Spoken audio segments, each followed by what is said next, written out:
Another week and another fractions concept, but now it is time to get serious. This week is all about this learning intention here. It says use our knowledge of fractions to understand equivalent decimals and percentages.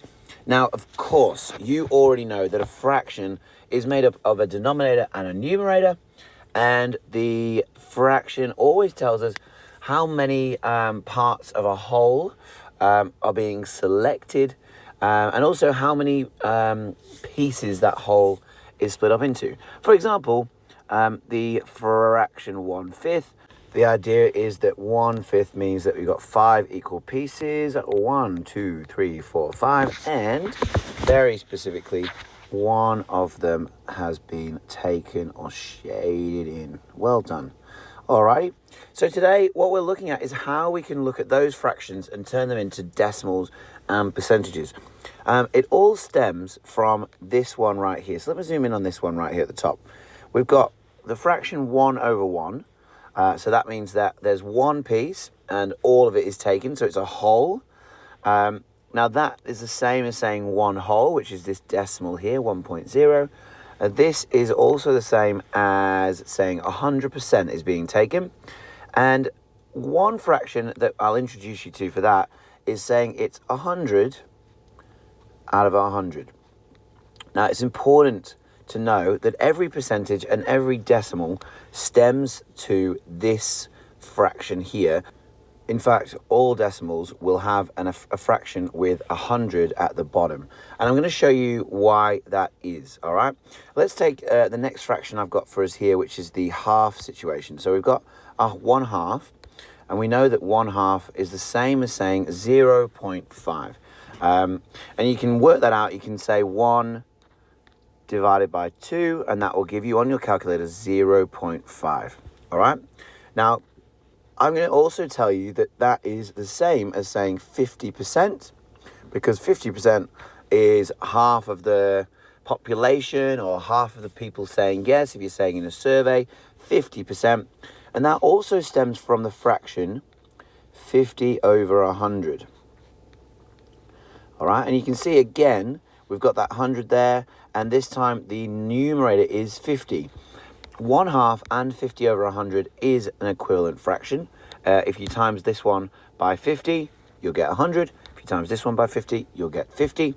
And that is where you start to see a pattern. All right, let's have a look at this quarter situation here. So 1/4 is the same as saying 0.25 and 25%. So a quarter of our class, for example, said yes, and that would be 25% or 0.25. You can hopefully start seeing a pattern when I say that a quarter is the same as saying 25/100. All right, and if I times 4 by 25, I'll get 100. 4 times 25, so 25, 50, 75, 100. And if I times 1 by 25, I get 25. So these fractions are equivalent, and you can clearly see that 25/100 is the same as saying 0.25, and tracking back to 50/100 is the same as saying 0.50. I put the 0 in there so you can start seeing the pattern, and hopefully the pattern continues now with 3/4. Now, 3/4 of a population saying yes is the same as saying 75%. It's also the decimal 0.75. If you did on your calculator 3 divided by 4, it would come up on your calculator as 0.75.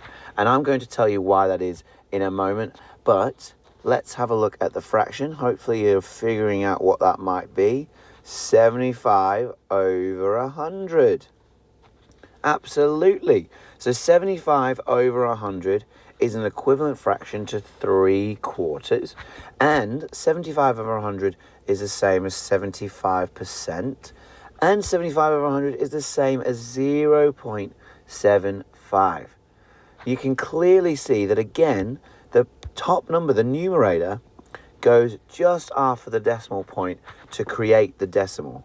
25 at the numerator, 0.25. 50 at the numerator, 0.50. 100 at the numerator, you haven't got space to put 3 numbers here, so it's actually jumped over here, and I'm going to add another 0 here, and you can see 1.00 is the same as saying 100 over 100. And there's your 100 there. Even though it's got a decimal in it, it hasn't got a space to put the 3 numbers here, so the third number gets jumped up to the ones column, or the units column.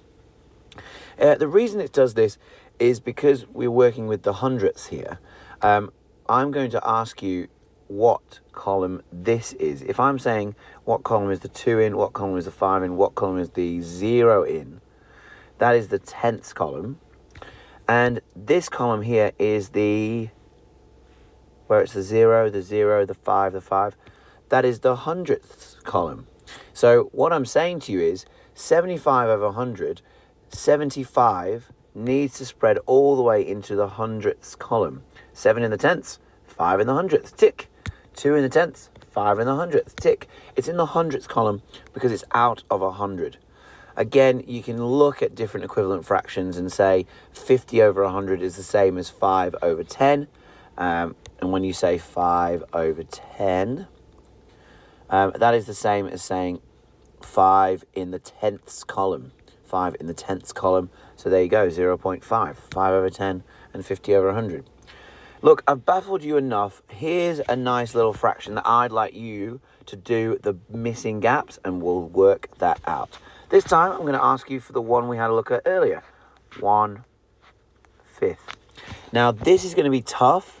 Before you start working it out, start thinking about what it would be over 100, and then we'll work backwards. So use your equivalent fraction knowledge to move from 5 to get to 100. What would you times 5 by to get to 100? 5 times what gets you to 100? Have a moment. Hopefully you're thinking about it. Pause the video if you're not sure. Alrighty, so it is 20 over 100 because 5 multiplied by 20 equals 100. 1 multiplied by 20 equals 20. Now we've got our fraction over 100. I'm hoping you'll be able to work out what 1/5 is as a percentage and a decimal. Have a think. Perfect. Yep. So it is 20%, and it is 0.2 or 0.20. The reason it's that is it's 20 over 100, so the 2 is in the tens and the 0 is in the hundredths, which means it's 20 hundredths. And the 20%, even though it's not written very well, is 20 out of 100 people saying yes, or 20%. So 20%, 0.2, and it's 1/5. Now, don't worry about a pattern for these fractions here. Worry about the pattern when it comes to this fraction, over 100. Final one, and then you, of course, can get yourself into some questions as well. And I'm looking forward to seeing your expert examples coming up. Let's go right back to our red pen and ask you this question here. Can I ask you the question, what is 1/10? 1/10 as a percentage and as a decimal. Put some arrows in and get that going on. Okay, so again, you're going to have to work out, first of all, what 1/10 is as a fraction with 100 at the denominator to work this out. So 1/10, and how are you going to move from 1/10 to the hundredths over here? Times by what gets you to 100? Times by 10. So 10 times by 10 gets you 100, which means we have to do the same to the top. 1 times 10 equals 10. Now these are equivalent fractions, and now you've got the pattern. You can see that this is going to be 10%. And the decimal it equates to, you've got 10 hundredths. So our decimal is going to be 0.10 or 0.1. And you can see that, look, 10% is the same as saying, look, 10 out of 100 people said yes to the survey. So not all fractions will be able to go all the way to 100, but most of the common fractions will. Things like 3/4 and 1/4. It is vitally important, though, that you start looking at the pattern between the decimal and the hundredths fraction.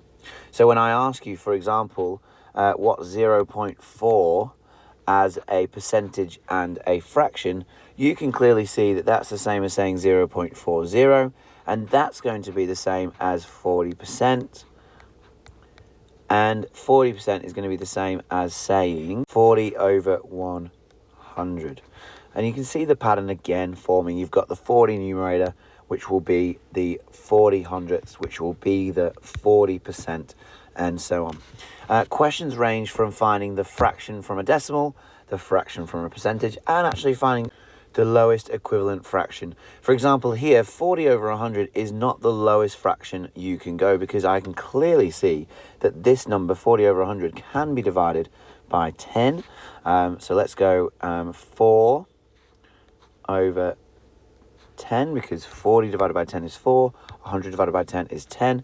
But you can clearly see that that's also going to be divided by 2 to give us 2 over 5.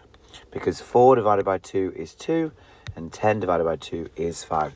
And 2/5, I can tell you now, is the equivalent fraction for 40 over 100, 40%, and 0.4. I realise that 2/5 looks nothing like 0.4, but it all stems back to this 40 over 100. Have a go at the questions, and good luck, everybody. Get equivalent fractioning. You.